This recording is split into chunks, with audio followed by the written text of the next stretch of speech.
Our guest speaker today is the president of two privately owned exploration companies, Uminco Nickel Mining Corporation and Uminco Pacific Mining Corporation. Our speaker was not always in nickel mining. From 1994 to 2003, our speaker was chairman and chief executive officer of Philex Mining Corporation. All of you know that is a very successful gold copper miner that is also listed with our Philippine Stock Exchange. Our speaker also served as president of the Chamber of Mines of the Philippines from 1993 to 1995, and then as its chairman from 1995 to 2003. Under the leadership of our speaker, Nickel Asia is focused on growth and takes very seriously its responsibilities towards safety, environmental protection, community relations, and community development. For its endeavors in these fields, Nickel Asia has received numerous awards. Nickel Asia believes that sustainable development is the only way forward for any mining corporation. And it exerts significant efforts to operate under all of these principles. Nickel Asia is committed to responsible mining and runs every facet of its operations under world-class standards. Our speaker's topic is a burning one, and I'm sure it is what has drawn a record-breaking audience of 250 attendees here today.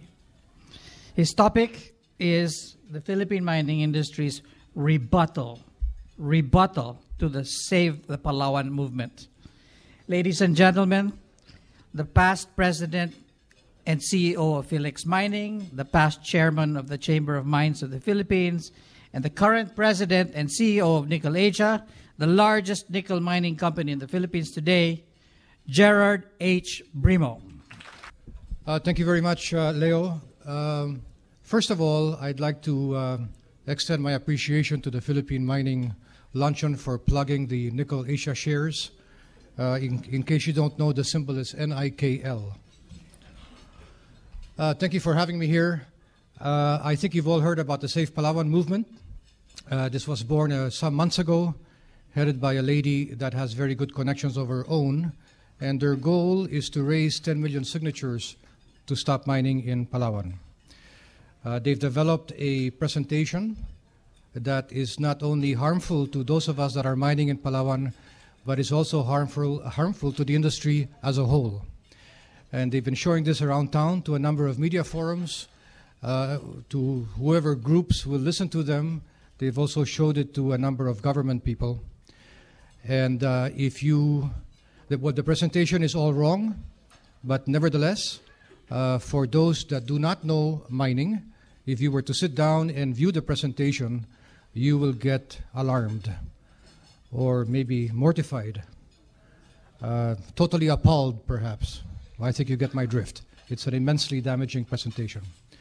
So what we've had to do is we've had to present our counter to what they're showing.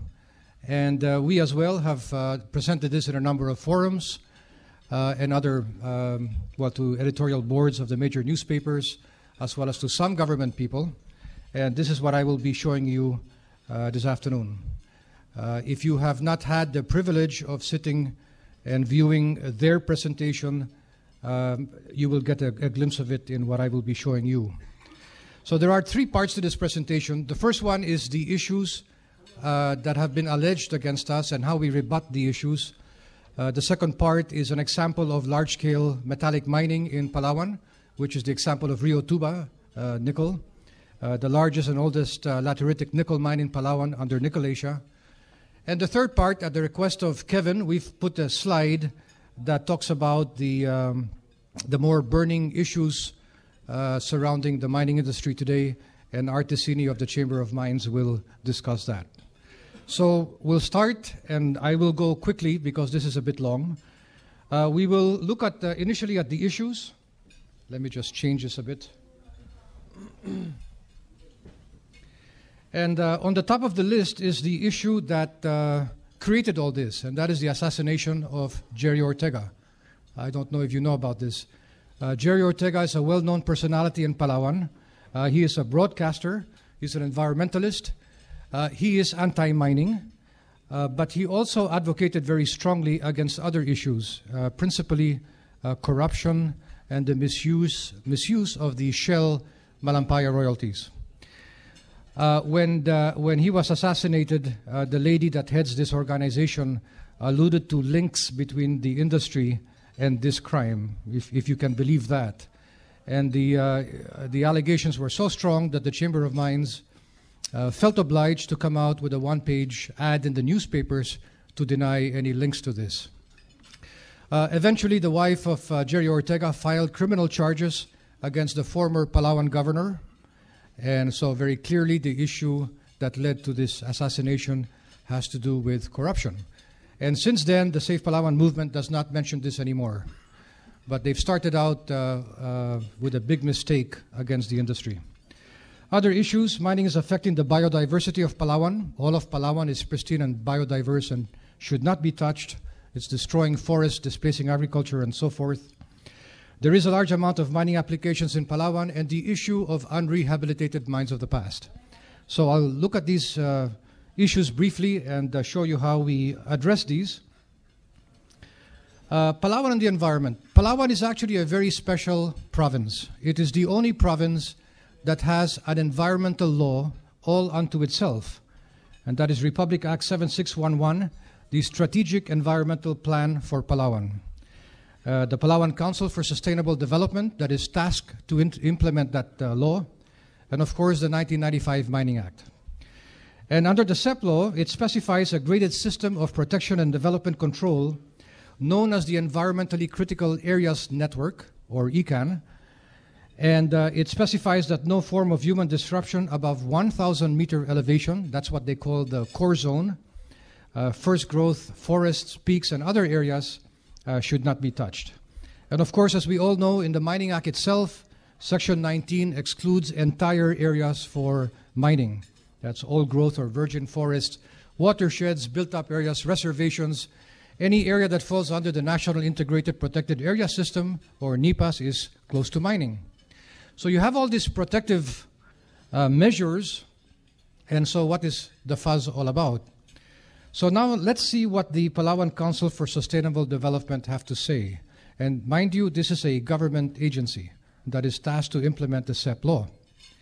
They have been stung as well by the criticisms that were hurled against them for approving so many mining applications and allowing the forest to be destroyed, that they as well felt obliged to come out with a one-page ad in the newspapers. And they call it the real score. Palawan's forest remains the country's largest. This is what it looks like. And I will just quote one aspect of this ad. NGO sectors and some sectors of civil society blame mining as the main culprit for Palawan's deforestation. But this allegation is grossly inaccurate and lacking in well-established data support. For instance, PCSD scientific findings directly relate actual loss of the standing trees in Palawan, not primarily due to mining, but to continuing harvest of timber for domestic consumption, forest land use conversion for agricultural development, and continuous establishment of human settlements. In actual fact, the PCSD has granted strategic environmental plan clearance on 18,000 hectares in round numbers, of which only 1,557 hectares has been approved for mining, the balance for exploration. And we have to keep in mind that Palawan is actually the largest province in the country in terms of land mass. It has 1.46 million hectares. So what has been approved for mining is a minuscule part of the province. And to prove PCSD's point, these are two slides that were taken from the Safe Palawan movement, and they show this in their presentation. This is in the center of the island. The first one on the left was taken in 1978, and what they want you to see here is the very large green area that extends from the west to the east of the province. Although a lot of that has been logged out years ago. Nevertheless, it looks green on this picture. And then on the right is the same picture, but taken in 2007.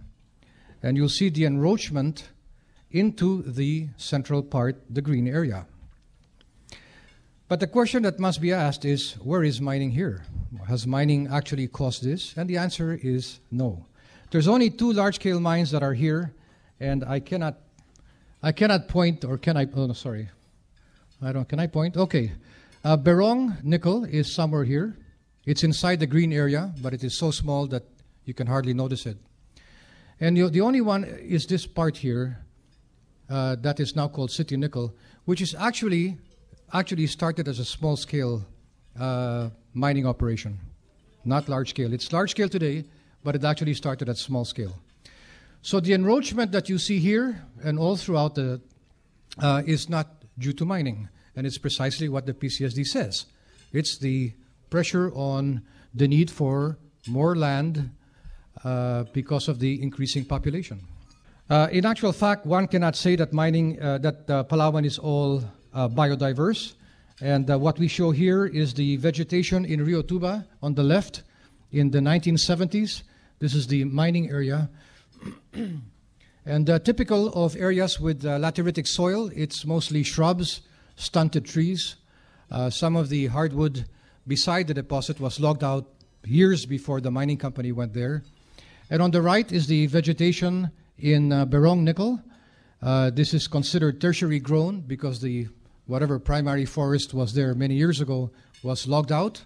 Secondary growth was burnt. There was a pretty large fire. This is all documented, by the way. And so what you see is tertiary growth. And again, because of the lateritic nature of the soil, these are all stunted trees. Certainly not a biodiverse area. So who is mining in Palawan anyway that is causing all this fuss? Well, there's only 3 large-scale metallic mines in Palawan. That's all there is. And mining lateritic nickel. There is Rio Tuba on the south, and there's also the Coral Bay processing plant beside Rio Tuba, the country's first HPAL plant. City Nickel further on the center of the island, and Berong on the west side. That's all there is. What these groups don't do is they don't distinguish between the heavily regulated large-scale sector and the largely unregulated small-scale sector, as well as illegal mining that takes place all around the country, probably in some parts of Palawan too. There's no effort by them to distinguish one against the other. And to make that point, if you listen to their presentation, they show slide after slide of Sibuyan Island. Sibuyan Island is beside Romblon, admittedly a very beautiful island. And they show this. On the left-hand side is what they call a tailings pond that is full of mercury. And on the right-hand side is an example of gold mining. These are examples of illegal mining that should not be taking place in Sibuyan or Palawan or anywhere else in this country. But it does. It does take place. It's a social and environmental problem, but it is largely irrelevant to the issue of mining in Palawan. And yet they show slide after slide of this. Palawan and mining applications. Well, if there's one thing that they're correct, there are a lot of mining applications in Palawan, but even this has been badly misinterpreted. And what they show in their presentation is this slide here, the claims map, and they color code it to make it more apparent.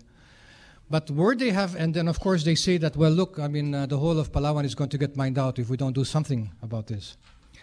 But this has been badly misinterpreted because these are claims in the application stage. Many of them have languished in such stage over many years, and many of them will not be approved. And they won't be approved because quite a few of them are in protected areas or in built-up areas or in the top of the mountain peaks and so forth, or in areas close to mining. So then you might ask, well, if that's the case, why is there a map that shows all these applications? And the answer to that is that if you go and file a claim, what the MGB will do is, if nobody has filed before you, they will plot your claim on a map. Whether or not that claim is in top of a city or on top of a mountain, it just gets plotted. It's the way they control applications. It doesn't mean that that claim is going to be approved. And so this claims map has been badly misinterpreted. And because of this, the MGB and the PCSD are now cleaning up this map, and I've seen one version of it, and it will look very different. Here is an example. Well, let me just point out that on the center of the island is a very large protected area called Mount Mantalingahan, and there are all these claims on top of it. And for that reason, in their presentation, they show slide after slide of Mount Mantalingahan. Admittedly, a primary forest in large part, and very beautiful at that. And of course, they're raising the fear that mining is going to take away all these trees. Well, the fact is that Mount Mantalingahan is actually a protected area. It's a protected area under the National Integrated Protected Area System, or NIPAS, and mining cannot take place in that protected area. Not unless you have prior rights. But even if you have prior rights, if it's a primary forest, you can't mine anyway. So slide after slide showing this, raising the fear of mining, destroying a beautiful primary forest in Palawan, when in fact this is a protected area. Mining and agriculture, the issue of food security. Why are we allowing mining? Why don't we give preference to agriculture? The only thing to say here is that mining has never competed against agriculture. I mean, you can't do intensive agriculture in mineralized areas, as we all know. And if they talk about agriculture, why don't they talk about slash and burn farming, which is particularly harmful and which occurs in Palawan and all over the country? You see this picture here is behind the Berong nickel permitted area. One of these circles shows scars that have occurred as a result of what is called slash and burn farming. And you'll see the insert of one of those areas on the lower right-hand side. And you can imagine the kind of siltation that will occur here when the rains come. So if there is a mining company beside this, you can of course imagine that the mining company will be blamed for the significant siltation that will occur as a result of this. No mention about this in their presentation, of course. Mining and Palawan fishing. I don't know if any of you have caught this ad. This actually came out in the newspapers. It's called Pritong Nickel, which means fried nickel too. It's an outline of a fish with coins. I can only assume it's nickel coins. And it says here 50% of Metro Manila's and 30% of the country's total seafood catch comes from Palawan. Mining is putting all of that at risk. Say no to mining. Imagine that this has come out in an ad in a newspaper. It's as ridiculous as it is wrong. I mean, we do have such a thing as the Fisheries Code in the Philippines. And the Fisheries Code formulates or defines municipal waters as an area from the coast to 10 to 15 kilometers away from the coast. And that is reserved for municipal fishing. And municipal fishing is largely, in turn, reserved for the fisher folk living in the fishing villages near the coast, using their small bancas to do fishing. And that catch is really meant for domestic consumption. The kind of fish catch that makes its way to Manila and Cebu and other large parts of the country is commercial fishing, and that takes place quite far from the coastline of Palawan. And anyway, where is the nickel laterite that's going into the sea? Well, there is none, because if there is, you would certainly hear about it. So total misinformation on this one, as in others. Nickel, and we were obliged to come out with this slide because there was a move to say that nickel is carcinogenic and you shouldn't go near nickel ore and we shouldn't be mining it. And we showed this slide early on, so they stopped talking about it. I didn't know this, but the nickel is actually used in cardiovascular stents. It's actually made of a nickel titanium alloy called nitinol. See, I've learned something because of this. And of course, stainless steel pots and pans and cutleries and surgical instruments, implants, and so on and so forth. Unrehabilitated mines of the past, if you were to have had the privilege of listening to them, you would have had to sit through 7 slides showing 7 examples of closed-down mines in our country that have not been rehabilitated. I only show 3 of them here on top. And of course, we all know that these examples exist in this country as they do all over the world, and they've taken place at a time, and this goes back 30 or 40 years ago, at a time when we were not environmentally conscious. There was a time here in this country and in other mining countries where you could throw your tailings down the river stream and nobody would care.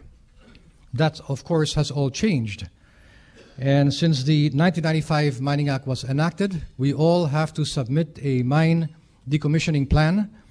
And we also have to set aside funds yearly under what is called the Mine Rehabilitation Fund for eventual mine rehabilitation. So what they're talking about is something that existed many years ago and belongs to a different era. And similarly, they will also show Mark Upper. I think this is an incident that we will never get rid of. You're all familiar with what happened here in the island of Marinduque. And the short of it is that this is history. It has not happened again. And it is also not relevant to Palawan, because this is not the kind of mining we do in Palawan. Yet they show this. I'm glad you finished your lunch. I was afraid to ruin your lunch. They also show this in some presentations, and they also show, if they don't show this, they'll show another slide of somebody without a leg. And what this says here is boils and scars due to acid mine drainage and heavy metals poisoning in Siocon, Zamboanga del Norte. There's only one large-scale mine in Siocon, and that's TVI. So we had TVI comment on this, and I've actually seen this slide before, by the way. I've been in this industry for a long time, and these pictures get recycled every now and then. So we asked TVI to comment on this, and TVI in 2004 started mining a gold and silver oxide mine. It was an oxide cap from 2004 to 2008. And as we all know, oxide deposits do not result in acid mine drainage. There is a sulfide mine, the copper and zinc mine that they are now mining below the oxide zone, started in 2009, and of course that's all contained in their tailings dam. So I don't know where this comes from, but we can conclude that this is yet another very dangerous piece of misinformation. So those are the issues, and those are the rebuttals. And then what we do in our presentation is we then move to an example of lateritic nickel mining in Palawan. This is Rio Tuba, the largest and oldest lateritic nickel mine. Mine development started in 1975, and the first ore was sold in 1977. And again, pictures of what the area looked like way back in the mid-1970s. Again, not biodiverse or pristine. There's no primary forest here. The laterite goes all the way to the surface, so you're looking at shrubs and stunted trees for the most part. Very poor and undeveloped area. There was no road from Puerto to this part of the island. And then you'll see on the left-hand side the start of our township in 1978, typical of what happens with large-scale mining that takes place in far-flung areas. If you want to attract labor, you have to build your own town site. And on the right, that's what it looks like today. A couple of pictures on what Rio Tuba looks like today. This is a barangay, by the way. And the municipality of Batarasa is a first-class municipality. And out of 23 municipalities in Palawan, they are number 4 in terms of total assets and number 2 in terms of total equity and net income. And the only real business that is there is the mine and the adjacent nickel processing plant. On a combined basis, the mine, Rio Tuba Mine, Coral Bay, the processing plant, and RTN Foundation, and I will explain what this does, including employees from our contractors, we employ about 4,200 individuals. So if you multiply this by a multiplier effect of 5 and assume an average family size in our country of 5, that's over 100,000 Filipinos that benefit from the operations, the combined operations in Rio Tuba. Total exports going back 1977 when the nickel price was probably 20 cents or 50 cents all the way up to 2010, $500 million. And in 2010 alone, the mine paid a total of 854 million pesos in taxes, which is quite substantial. And then what we do is we explain what lateritic nickel ore is all about, because they have no idea what it is. And we show this profile of a lateritic nickel deposit. This is in Indonesia, but it's no different than in the Philippines. And we have to explain that these laterites are soil types, rich in iron and aluminum or nickel. They're formed in tropical countries, and they are normally rusty red due to iron oxides. And one can imagine that it's very hard to grow anything meaningful with this kind of soil. And we also explained that these are shallow deposits. They don't go down more than 20 meters. We're not talking about large open pits, and we don't use explosives to mine this. We also point out that this activity is carried out throughout the world. It's not only in the Philippines, and all these yellow boxes that you see in the tropical belt and all the way down to Australia as well are represent lateritic nickel mines. And the red are the sulfide nickel mines that you find in the Western world. And then we show pictures of the mining area of Rio Tuba, and this is where the anti-mining people get mortified that the vegetation has been stripped and you're looking at all these ugly-looking rocks there and so on and so forth, and that's what they criticize. But the question is, what do we do next, and how do we rehabilitate this? And so this is what we show. This is in the center of the picture is a 9-hectare mined-out area, and this on the top left hand of the picture is an area that has been rehabilitated, and the area in the middle is in the process of getting rehabilitated. And it's pretty straightforward. What we do is we backfill, we recontour a little bit, and we lay topsoil in preparation for planting, because without that you're not going to grow anything here. And the native species are grown in our nursery, and the Rio Tuba nursery has the capacity to grow 90,000 seedlings a year. And on this slide, this is the same area, but looking at a different angle. And you'll now see the rows of small trees, seedlings that have been planted. And you'll see a number of individuals doing the planting. This is actually a livelihood program. And in the back of the picture, and it's blown up on top, is a mined out area. It looks terrible, but this area is scheduled for rehabilitation. And the mound that you see behind it is topsoil that is going to be used to rehabilitate the mined out area. So going to this, the picture on top is the same picture that I showed you. The part on the left is the former rehabilitated mine area. In the middle, you'll see that the growth is more apparent, and this is in May 2008. September 2009 and March of 2011, we have a mini forest here already. We actually use a doctorate in forestry from University of the Philippines to manage this program. It's not actually that easy. And the planting is done in 2 sequences.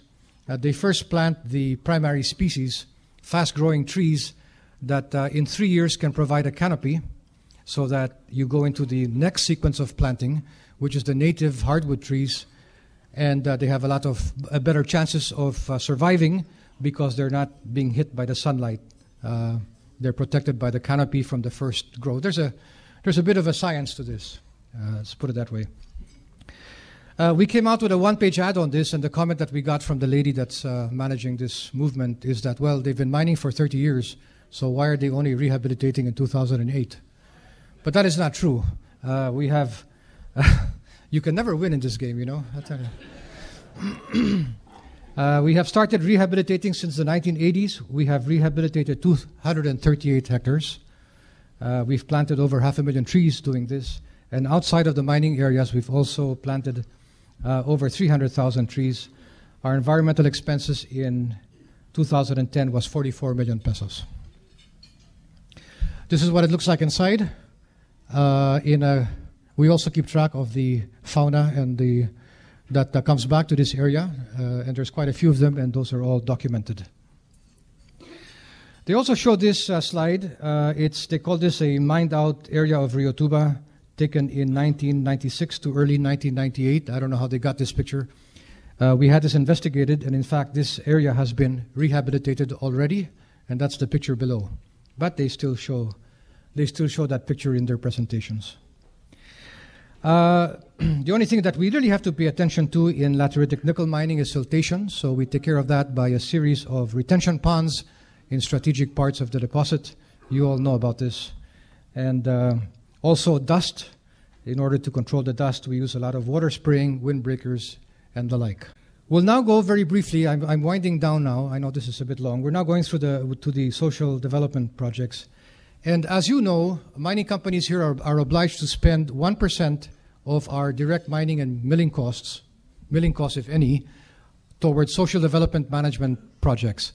And that has now been raised to 1.5% of total operating costs. So that amount is going to go quite high. And what we do in Rio Tuba is we commingle the obligations of Rio Tuba and Coral Bay into a foundation, the RTN Foundation, so that the expenditures and the type of programs that we spend on are done in a coordinated manner throughout the impact area.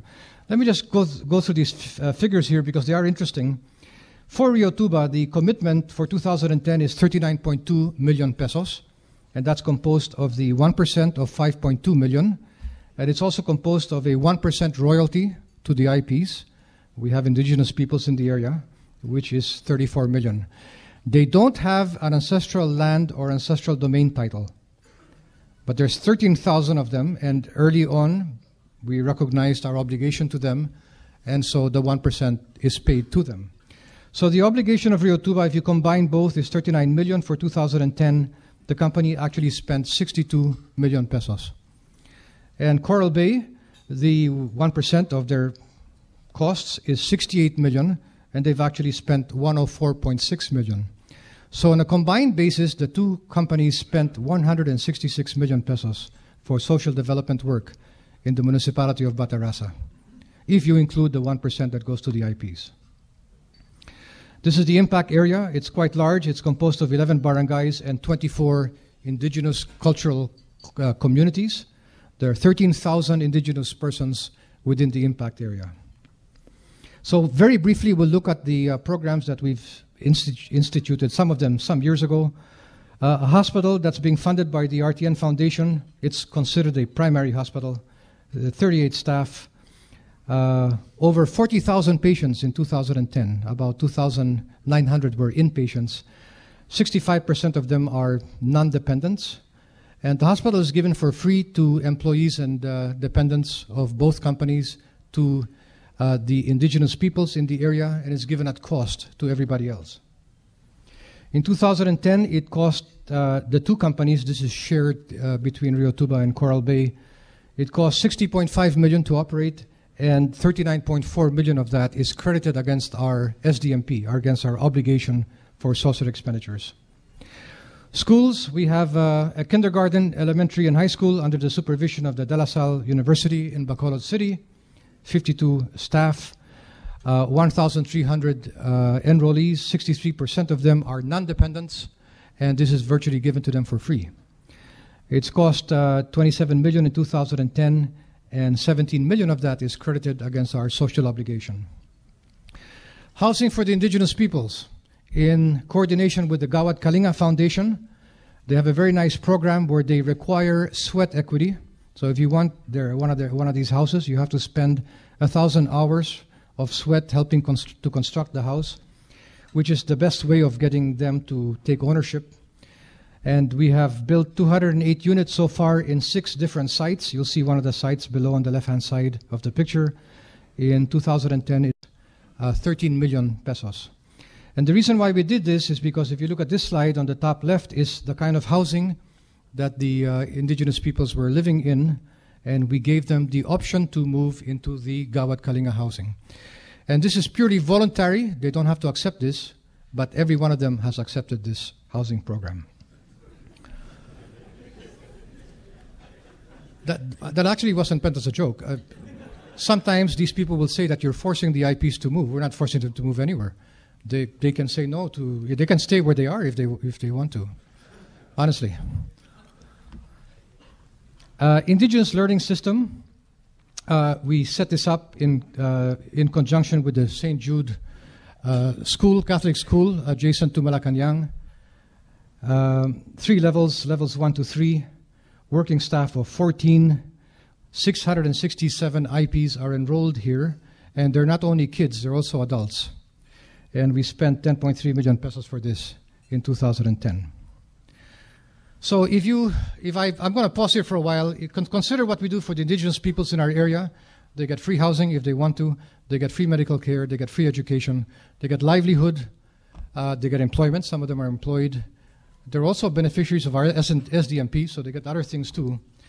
And yet, when the Safe Palawan movement does their presentation, if you've had a chance to see it, you will see 2 IP ladies from our area talking against the company and talking against mining in general. We oppose mining. Well, we know these ladies, and before I tell you why we know them, this lady herself is a beneficiary of our programs. 3 of her children were scholars. She has received seeds and fertilizer and cash for her cornfield. She actually has a cornfield, and some livestock as well. She herself is enrolled in the indigenous learning system, not her kids, but she, because she's illiterate. She receives medical care for the whole family.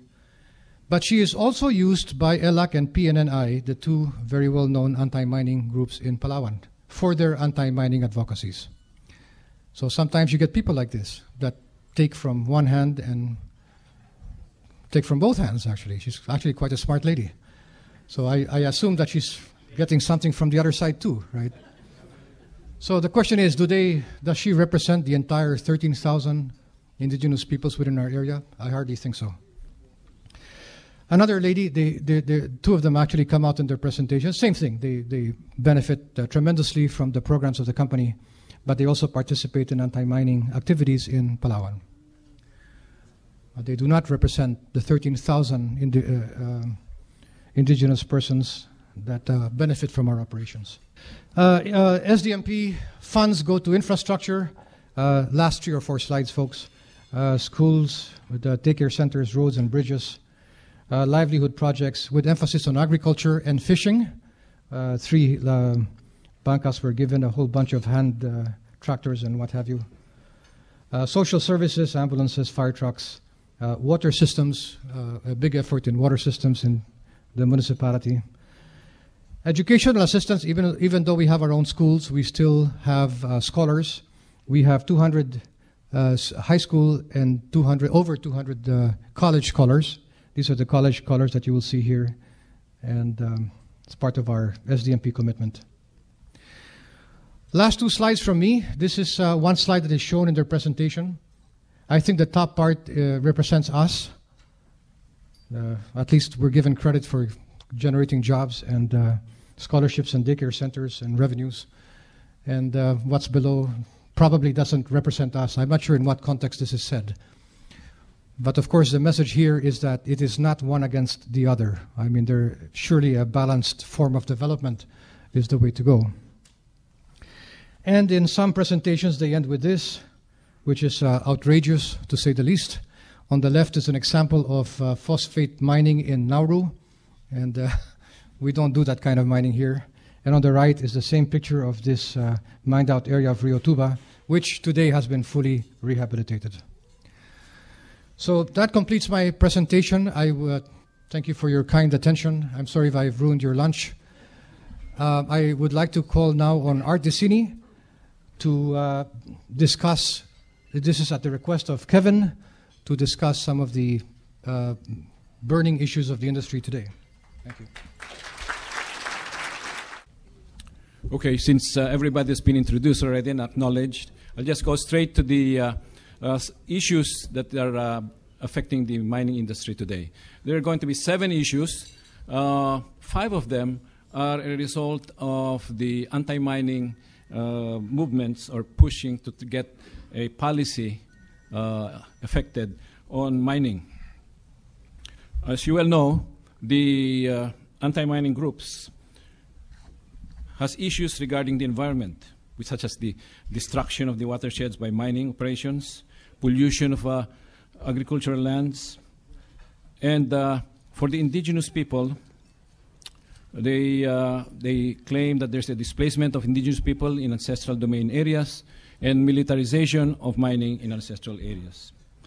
However, while they were trying to get this targeted in the SONA for the president, it has not appeared, and the president has not issued any EO to ban large-scale mining despite the many issues brought out by these anti-mining groups. Likewise, there's still a big support on mining. NEDA has included mining among the 5 growth industries in the medium-term development plan. So we're in there. And then, of course, the IPP priority list by the BOI, mining has always been part of this IPP list every year. So I believe that we have contained more or less the anti-mining issues. However, I have in here, which is not officially, should not be officially disclosed, but in time it will be given to all mining companies who are interested to get a copy of it. It's a very good report done by a research group, which shows the different moves, concerted moves, and not just one or two. It's a concerted move of the anti-mining groups, and they are all identified. But I don't want to be in the headlines tomorrow, so I will not take that up today.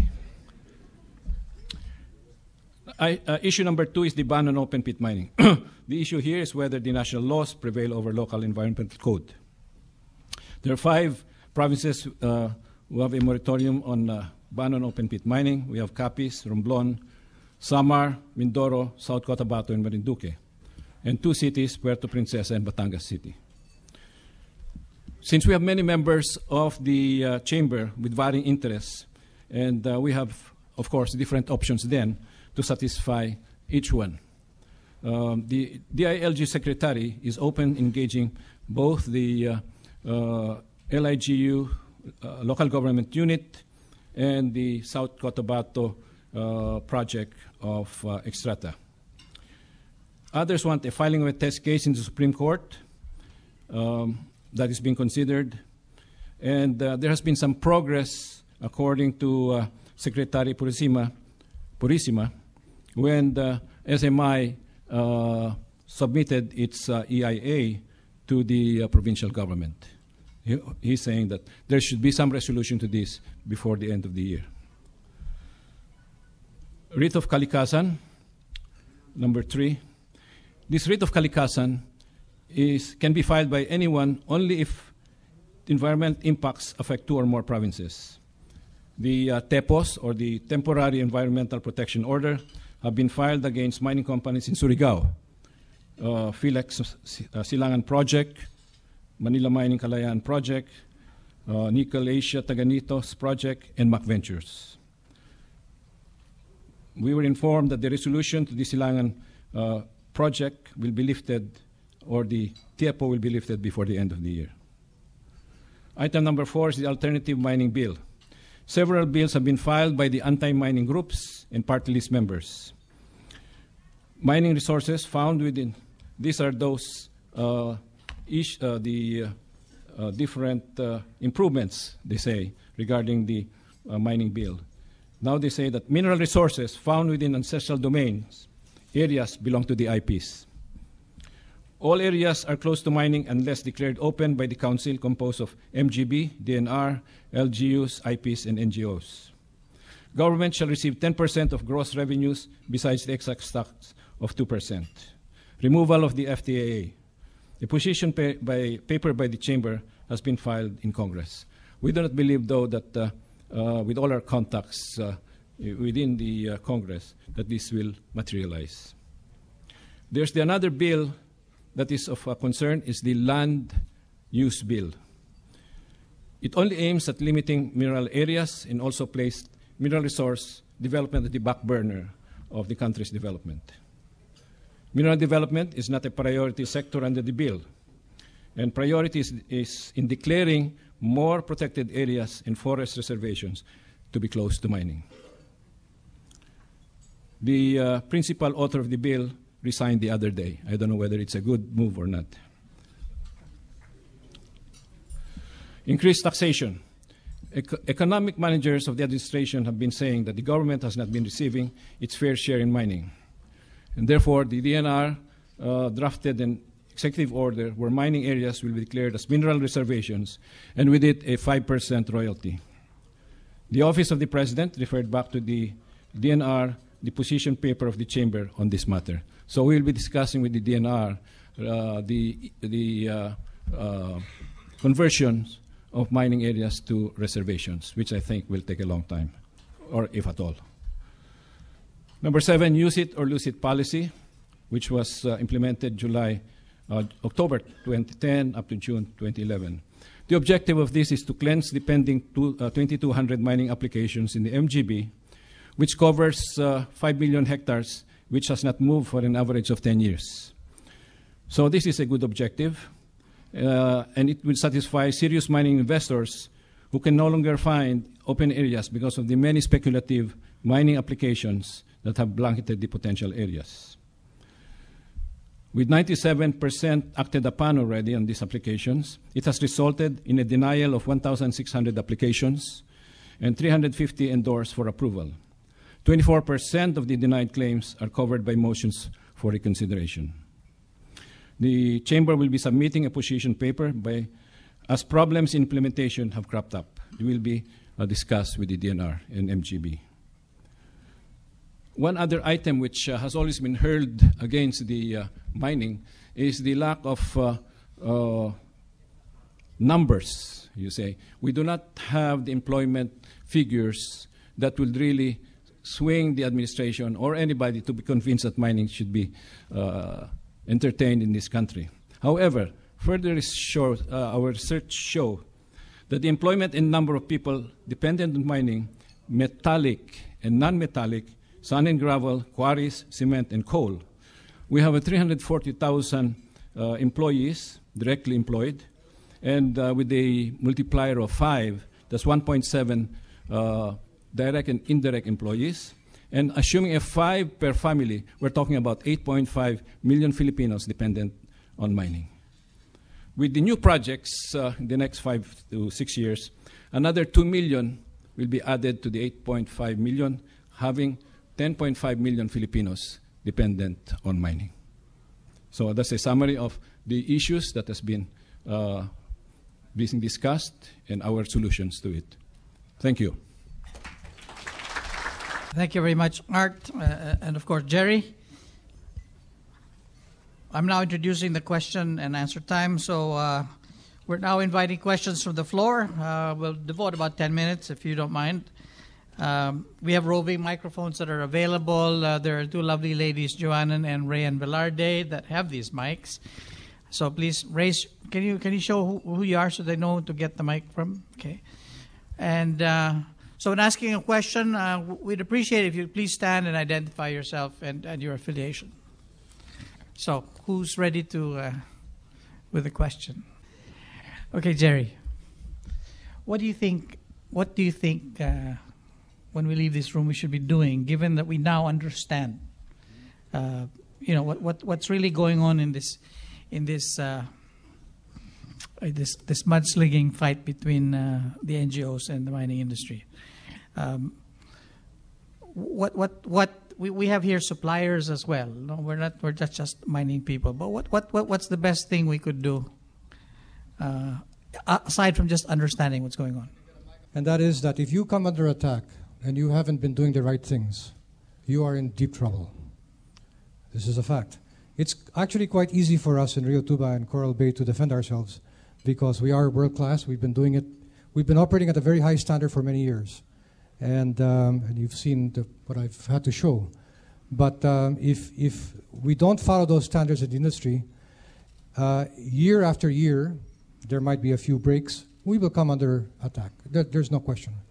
And if we don't do the right things, it's going to be very hard for us to defend ourselves. So we really have to maintain and adopt very high standards in the industry here to be able to survive these periodic attacks that will no doubt come. I mean, I've been doing this for 30 years, and I don't know how many times I've had to go through this. So, yeah. Thanks, Leo. I was going to direct my question to Art, if you could help us with this. In recent times, I've been talking with shareholders and investors from places like New York and London and Hong Kong and many other places.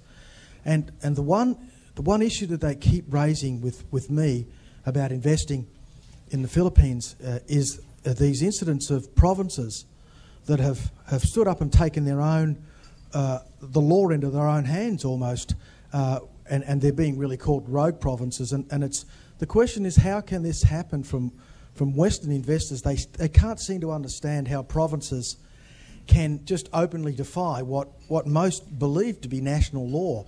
And it is truly a perplexing thing for these Western investors. And I was wondering, Art, if you could give us a view from not just the Chamber, but from a Filipino view, as how we can calm those Western investors who desperately want to invest, particularly in mining in the Philippines. Now they have trouble doing so because of this, what appears to be defiance. We have a study now, which I said will be in time be provided to interested mining companies. And you will see the reason for these anti-mining groups to be able to convince the provincial government to put up their own environmental code. This is a concerted effort. It's not just the provincial government of South Cotabato. It's everywhere who are being agitated by mining groups. There is a solution to that, of course. We'll never go into it frontally, but we can go through it in many other ways and get a resolution to the impasse. And this can be done by, having it resolved by the Supreme Court. But there are companies who say, no, that will take too long. Some will say, we'll rather do it differently by going for a surer process, working with the provincial officials. And of course, getting the government to come out and resolve this, which is more important, national laws that will prevail over environmental codes. There are many ways how to handle it, but it takes time. So I'm sure that you have experienced it already, but having this EIA submitted already to the provincial board, which is what they want, and you can convince them regarding the safety of their watersheds and water sources, I'm sure that the thing will go away and you'll get your approval. Just to supplement perhaps what has been said by Art, if you recall some years ago we had the Mineral Development Council. Those of you who are here today could do and support a move to revive it, because in my meetings with the foreign chambers, they have been very clear about their suggestion to try to have such a venue to dialogue between the investors, especially foreign investors, private sector, and government, because there's no point government doing its own thing and private sector demanding something if there is no venue or facility where they can dialogue and arrive at something. Otherwise, both groups will be going around in circles and there's no convergence point. So I would like to reiterate the revival of the Mineral Development Council. Thank you, Ambassador. Under our laws, minerals belong to the state. Our Constitution says, first, the government of the state has the right to develop these minerals. Or, second, enter into contracts. Okay? And these are the MPSAs, these are the FTAAs. So, therefore, since the government enters into the contracts, it's basically an admission that while they have the minerals, they really don't have the capital or the technology to do it. So they ask a contractor to come in. So all miners are contractors of the government. Okay? They are not owners of the mines. The mines belong to the state. All mining projects belong to the state. The state, with its Mining Act, has invited the contractors to come in and undertake the mining for the state. We all know that ordinances that are passed by local governments cannot amend a national law. So the question is, when that happens, whose obligation is it to question the action of the local governments? The contractor or the owner of the mine, which is the state? And whose law, by the way, has been challenged by a local government law. So in my view, it's really the government that must take the action against the local governments to set those ordinances aside. The fact that the government has not lifted a finger to do it has allowed all of this to spread around the country. So I think it's all an issue of the political will of government, which often is blunted by politics, to actually go forward and do it. Yeah, and so really, it's like you're building a house. You as an owner of the property and your contractor's being stopped by someone else. Is that the problem of the contractor? It's your property that's being interfered with, your property right to build a house. You should go after whoever is stopping you from doing it. So, it's for me, it's a very simple thing, but I think it's, as Art says, it's quite complicated. It's a culture, it's whatever it is.